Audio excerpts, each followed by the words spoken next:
बापू मधुरा असं काय दुरात्मा से असं झाली कोणी फक्त जातोय झाली कोणी फक्त लाई तो सुद्धा मद्राला घाल जायचोय दगड गेलं ना फॉर्म कसं नको मार हात हाटोकडा नको दी हप्ता खाली मग दी हप्ता हाटोकडा नको मंडर लागला जाऊन मग जाऊन म्हणजे जावा बघू करून कसं कर रे प्रभा मग काय करू వియంత్రాలు ఎప్పుడు మంత్రాలు తీసుకొచ్చినా ఈ వియంత్రాలను నా చేతిలో తీయించను మరి అది నాకు ఏమనిపిస్తుంది అది ఎందుకో నేను ఎట్లా తీసేస్తున్నా మరి ఎట్లా ఎందుకు తిరుగుతుంది ఇన్ని డబ్బులు ఖర్చులు అయితే అవుతుంది మరి నిశ్చితం అయితే సరే ఇన్ని రోజులు నాకు శిక్ష పెట్టినావు కదా ప్రభా మరి నా నిశ్చిత వ్యాధి ఉన్న ఏదైనా నిశ్చితమైన ప్రభా ఇప్పుడు నువ్వు దారాన్ని నువ్వు ఏదైనా కార్యం జరిపించు లేకపోతే నేను మళ్ళీ మంత్రగాలను తీసుకొస్తాను దేవుని తోటే ఇక పోరాడు మంత్రగాలను మళ్ళీ తీసుకోపోతే మరి ఎట్లా మరి శివకులను తీసుకొచ్చిన 3 రోజులు ప్రార్థనలో పెట్టించిన కరుణాపురం నెల ఆడ ఉన్నా మళ్ళీ అక్కడ బెల్లంపల్లి ఆడపోయినా అది ఎవరి వల్ల అస్సలే కావటం లేదు అని చెప్పి ఇక ఎట్లా కావాలి ప్రభా ఎటైనా చేయి మరి నాకు బతుకంటే 30 సంవత్సరాల నుంచి నరకం అనిపిస్తున్నా ఈ విషయం నేను ఇంట్లో ఉండనున్నా కాబట్టి ఇది నాకే తెలుసు ఎవరికి నా కొడుకు బిడ్డలకు వాళ్ళు ఇక్కడ ఉండలేరు వాళ్ళకు తెలియదు ఈ సైతాన్ వల్ల మేము అంతా మొత్తం భూమి జాగాని నాహనమైన మా ఇంట్లో కూడా వ్యవస్థ భార్య పిల్లలు మేము కూడా చక్కగా మంచిగా ఉంటాము ఇతరులతో గొడవలు ఇవన్నీ ఎట్లా కావాలని అనిపిస్తాయి ఇక మొత్తం 10 సంవత్సరాలు నాకు ఎడమ కన్ను రెప్పగొట్టేది అక్కడి నుంచి మళ్ళీ ఏం చేసేది మళ్ళీ 4-5 సంవత్సరాల నుంచి ఈపు మీద మన జర్రి ప్రాకినట్టు బాగా వస్తుంది అప్పుడప్పుడు వస్తుంది పోతుంది మళ్ళీ ఎప్పుడప్పుడు గుంతుంది పోతుంది ఒక్కొక్కసారి ఒక్కసారి దడల్లా పోతే భయం అనిపిస్తుంది ఎప్పుడో ఒకసారి ఎట్లా ఎవరికి చెప్పుకున్నా ఏం లేదు ఇక పిల్లలకు చెప్తే నువ్వు హాస్పిటల్కి పో నువ్వు మంత్రగాలని నువ్వు సేవకులని అంటున్నావు నువ్వే దయమైన ఎట్లా నాకు తిడతారు నాకు తోడు ఎవరు లేరు నాకు సహాయం చేసేటోళ్ళు ఎవరు నాకు ఒంటరి పోరాటం దేవుని తోట చేయాలి ఇక నా వల్ల కాదు ప్రభా నువ్వు ఏం చేస్తూ వచ్చాయి ఇప్పుడు నా వల్ల కాదు నేను చర్చిలో ఆడపోయినా నేను కర్ణపురం పోయినా బెల్లంపల్లి పోయినా ఇక 3 సేవకులను తీసుకోవచ్చి ఇట్లా ఉపవాస ప్రార్థనలు పెట్టించిన అయినా పోతాం లేదు మరి ఎట్లా ఏం చేయాలి మరి ఎట్లా నేను చావాలా ప్రభా ఇట్లా నువ్వు తీయవు మరి సేవలకు ధర మీరు కార్యం జరిపిస్తాం లేరు మరి మంత్రాలను తీసుకువస్తే అది కూడా నా చేతుడు తీసి పడేస్తున్నావు మరి నేను చేయాలి ప్రభా నీ చిత్తం ఏదైనా జరుగు నా వాళ్ళ కాదు నేను నరకమని నాకు రక్షించడం ఎవరు లేరు ప్రభా నువ్వు తప్ప నాకు ఎవరు లేరు లోకంలో ఏమని ఇట్లా ఒక దేవునికి ముర్ర పెట్టి ప్రార్థన చేసుకుంటూ చేసిన ఒక రోజు నేను అంటే ఇప్పుడు 4 రోజుల కింద ఫోన్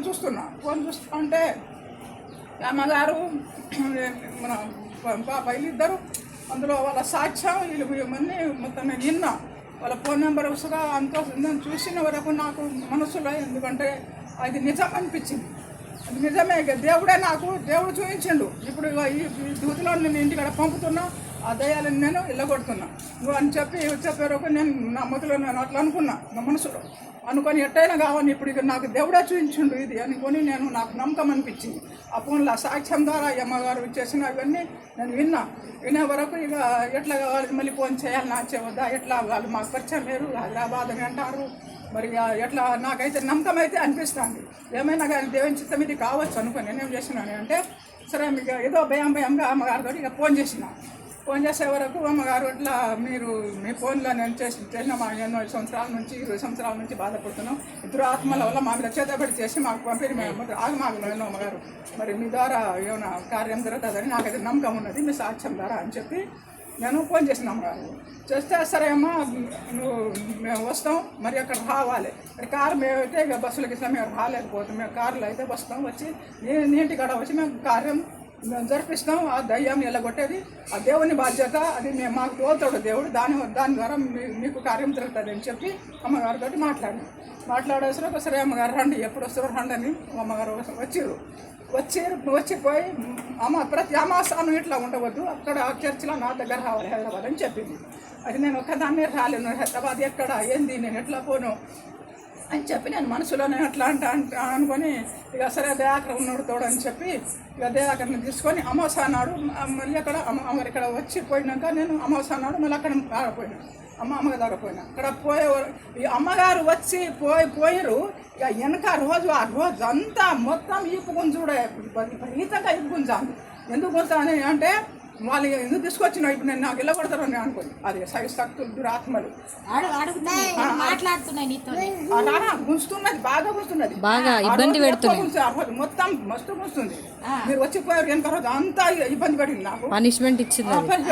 అయితే అక్కడ నుంచి ఏం చేసిన అంటే ఇట్లా కానీ అని అమాసన బ్యాగ్ తీసుకొని ఆడవచ్చి ఒక కథం ఇక పోయింది. అక్కడ నుంచి మళ్ళీ వచ్చినాక ఇప్పుడు దానిక 10 రోజులు దానిక కొంచెం ఇంకా